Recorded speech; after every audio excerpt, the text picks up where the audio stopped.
In a house where silence weighed more than words, a girl was condemned to sleep on the cold kitchen floor, hugging her little brother so as not to feel fear or hunger. Her stepmother believed nobody would know, but a door opened before time. Her father's unexpected return revealed the truth she tried to hide. What city are you watching this video from and what time is it? By the way, if you're enjoying my videos, I'd be so happy if you could subscribe to my channel and like this video. And before continuing, let me wish you health and peace. Tell me, from which country and at what time are you watching this story? Since Veronica arrived at the house, everything seemed more elegant, but also colder. New curtains fell perfectly to the floor. Sofa cushions matched wine tones and her perfume's aroma filled every corner. For Alvaro, that was sign of a new beginning. For Clara, 9 years old, it was silent warning that something was going to change. Though she couldn't explain it, that autumn in Boston presented itself gray, with fog enveloping the historic district, as if time wanted to hide the city from the world. In the dining room, the table shone under the central lamp's warm light. Don Alvaro, in his dark wool suit, smiled with mixture of pride and relief. Finally, a woman who brings order, he thought, looking at his new wife Veronica, impeccable in a beige dress, holding wine glass with the security of someone who knows every gesture is being observed. Clara sat silently at table's edge with straight back, looking at her plate. The girl had picked wildflowers from the garden to gift them to the woman who now slept in the room that once belonged to her mother. "They're very pretty, aren't they?" she said with trembling voice, extending the small bouquet. Veronica barely smiled without looking at her.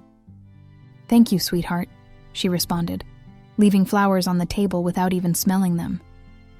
Doña Mercedes, the employee who had served the family for years, lowered her gaze to not show her displeasure. Alvaro, oblivious to the moment, raised his glass. "To the family," he toasted. The crystal sounded like a sad note among dishes. Clara drank water and forced herself to smile because that's what her father did when he wanted everything to seem fine. Later, while Veronica talked about plans to redecorate the house, the girl heard rain pounding windows and thought of her mother. In her room, she still kept a photo of her, hugging her in front of the ocean. Sometimes before sleeping, she spoke to her in low voice, as if she could hear from heaven. That night, upon going up to her room, Clara heard her father talking with Veronica from the study. "This time will be different," Alvaro said with tired voice. "I know it will be, love," she responded. Words floated in air like a promise. But when the girl approached a bit closer, she heard tone change. "That girl doesn't look me in the eyes, Alvaro. I don't like it. Give her time, Veronica. She just lost her mother. I know, but she should know a home can't have shadows from the past. If we're going to be happy, that girl has to learn her place." Clara stepped back slowly, feeling heartbeat in her ears. She went up to her room, got under sheets, and hugged her mother's photo. Outside, wind blew hard and clock's echo marked 10. She tried to convince herself everything would be fine, that her father was right, that Veronica only needed time. But time didn't change anything.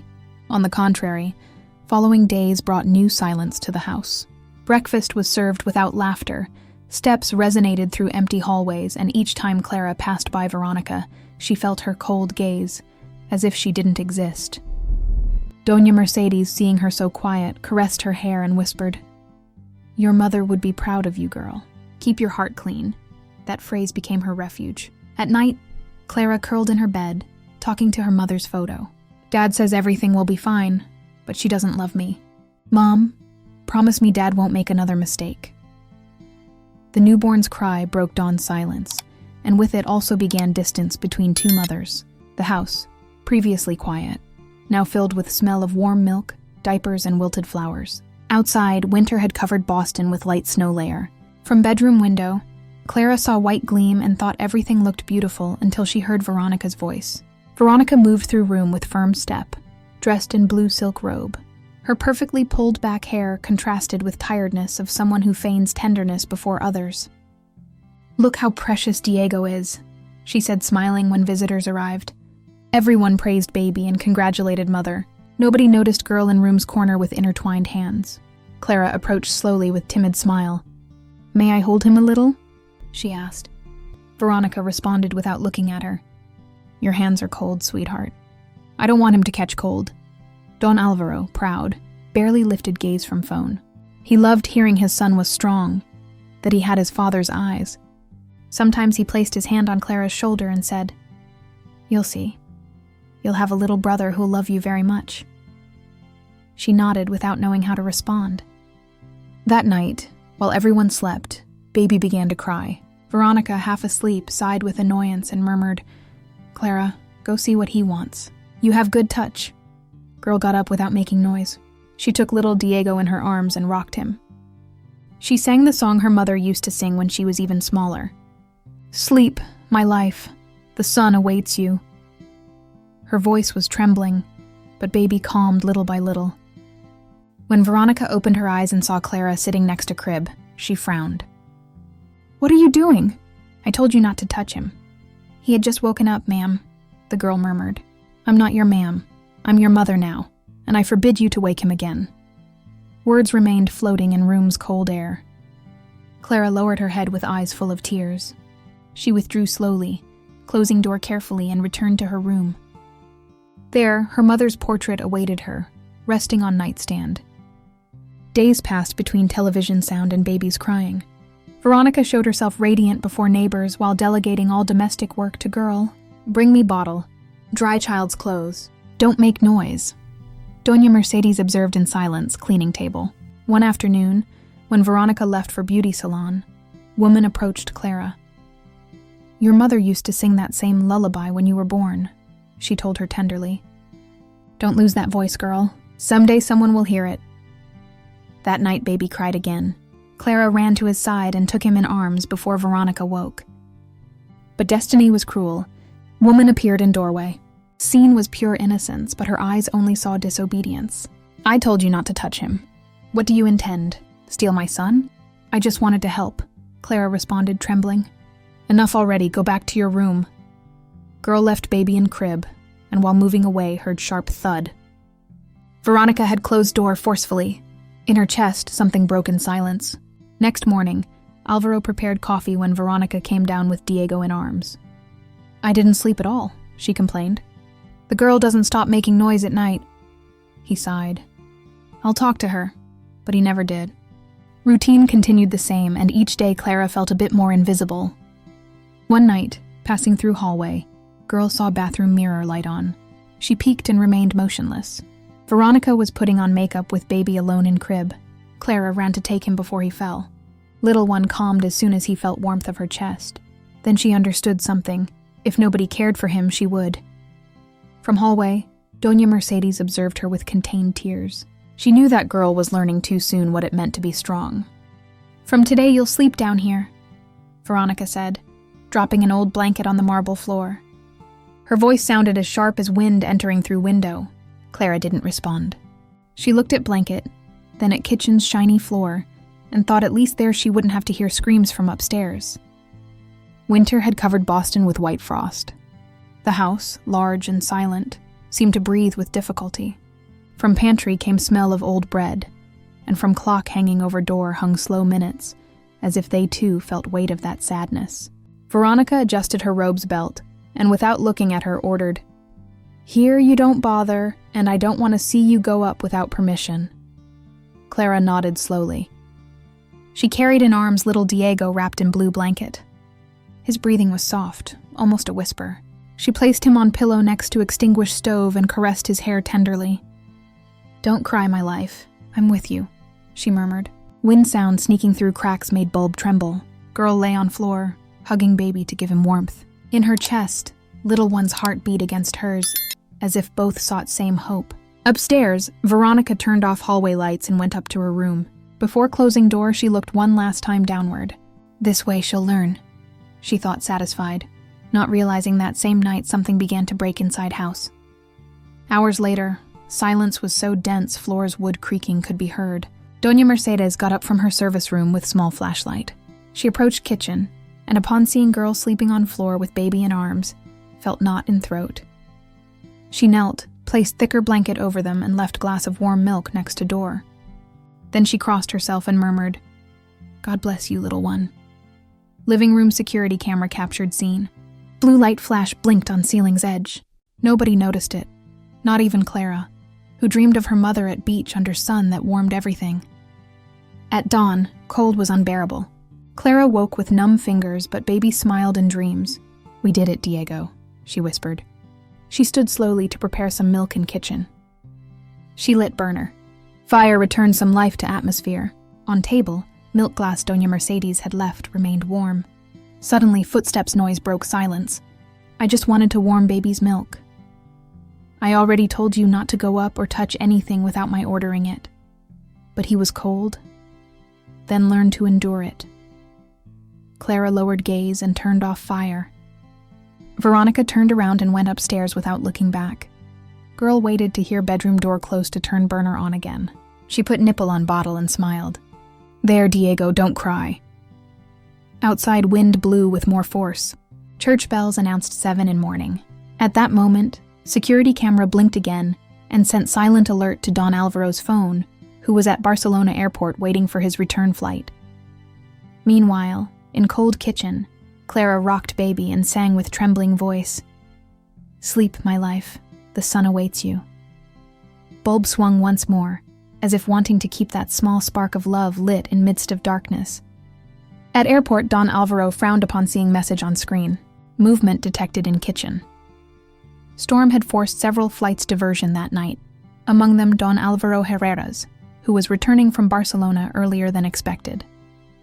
He didn't notify anyone. While taxi crossed Boston's soaked streets, streetlights' lights reflected on asphalt, as if city cried with him. He was tired but anxious to see his family. Since Diego was born, he had barely spent time at home. "This time I'll arrive by surprise," he thought with smile. House rose silently at Avenue's end. He opened door carefully, not to wake anyone. He left suitcase in vestibule and listened. There was no laughter, no music, no babies crying, only distant wind sound and rain dripping. He took another step and then heard it, a soft voice, almost a murmur. He followed sound to kitchen. Door was ajar and weak light illuminated floor. Alvaro pushed slowly, and what he saw left him breathless. Clara slept on floor, hugging her little brother under threadbare blanket. Boy breathed calmly with head resting on girl's chest. Next to them, empty cup and remains of consumed candle. For an instant, everything stopped. Alvaro felt knot in throat. He didn't understand what they were doing down there, why girl slept on floor. He took step forward, unable to take gaze from that scene. At that moment, shadow appeared behind him. Veronica, wrapped in red robe, came downstairs with frozen expression. "What are you doing up at these hours?" she asked with forced voice. "I could ask you same question," he responded without taking eyes off his children.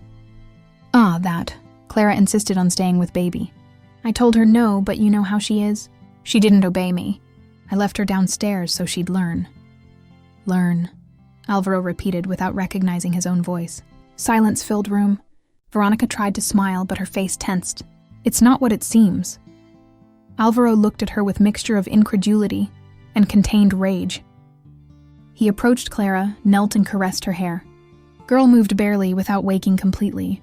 Diego emitted small sigh. "She's frozen," he murmured. "And baby too." Veronica took a step back. "Don't dramatize. Kitchen is warm and nothing's happened." "Nothing," he said, standing up. "Nothing is leaving my daughter to sleep on floor hugging her brother while you rest upstairs."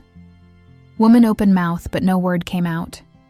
Only distant thunder rumbling over city was heard. "I want you to tell me truth, Veronica." "Can I explain it?" "No, not now. Tomorrow everything will be explained." Tone of his voice was so cold even air seemed to stop. Veronica looked at him, understanding something had broken forever. Alvaro lifted Clara carefully. Blanket slid slowly, revealing sleeping boy's face. He took him also in arms and went upstairs without looking back. Veronica remained motionless in kitchen doorway with candle flickering at her side. On wall, security camera continued recording. Outside, rain pounded windows furiously. In bedroom, Alvaro placed Clara in her old bed and tucked her in. Then left little Diego in crib. He sat in silence, observing how both slept. In his daughter's face, he saw something that tore him. Adult tiredness improper for her age. He remembered times he had said, "Everything's fine," without truly looking. He remembered days when he believed love was shown with money, with gifts, with plans, not with time or tenderness. For first time in long while he cried. At dawn, church bells' sound filtered through windows. Veronica stood on stairs with pale face and swollen eyes. When Alvaro came down, she tried to smile. "Can we talk?" He took coat from rack. "No, I already said so. Where are you going?" "To find truth." And he left house without looking back, leaving behind silence that hurt more than any scream. Dawn brought thick silence to house. First sun rays barely pierced clouds and walls seemed to absorb everyone's guilt.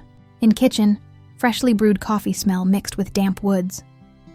Doña Mercedes stirred spoon in silence while her hands trembled. She didn't need to ask what had happened. It was enough to look at Don Alvaro's face to understand everything. He came downstairs slowly with phone in hand. He had spent night reviewing camera recordings. On screen, frozen image of his daughter hugging baby burned his eyes. Each second of that video was a wound. Clock marked 8 when he heard Veronica's steps coming down. She appeared impeccable, with makeup and sweet perfume contrasting with room's heavy air. "Good morning," she said in forced tone. "Good morning," he responded without looking at her.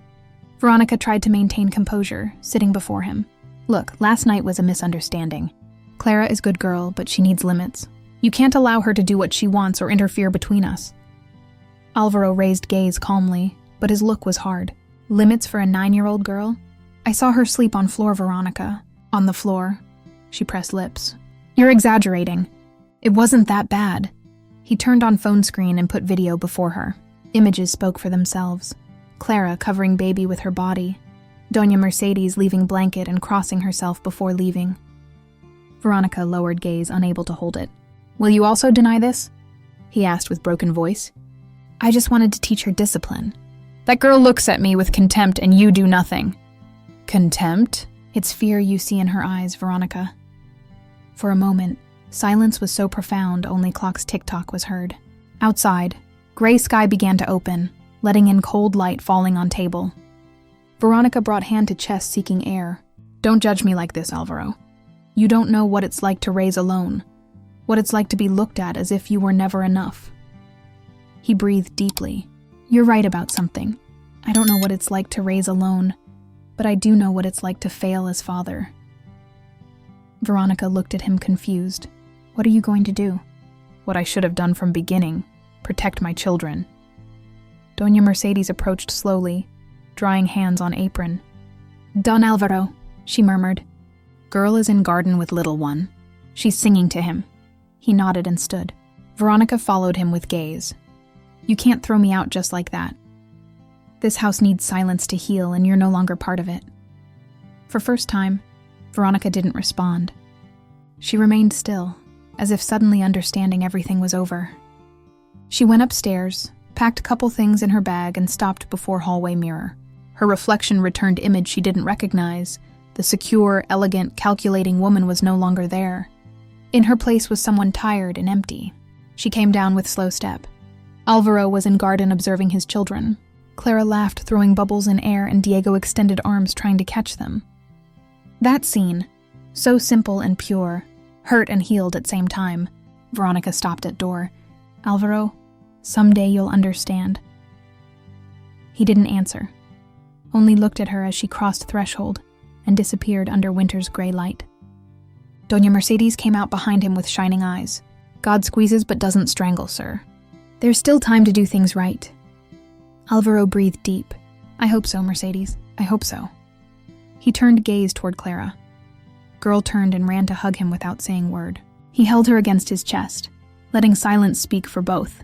For first time he understood what it truly meant to be home. Sun returned through kitchen window, but this time it wasn't cold.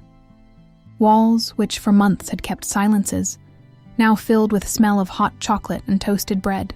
Doña Mercedes hummed old song while turning omelet in pan. On table, Clara drew with colored pencils, and Diego, in his father's arms, laughed heartily. Only few days had passed since Veronica's departure, but house seemed different. Alvaro moved through hallways unhurried, listening to sounds he previously ignored. Babies gurgling, his daughter's laughter, cups tinkling. It was as if life had decided to return.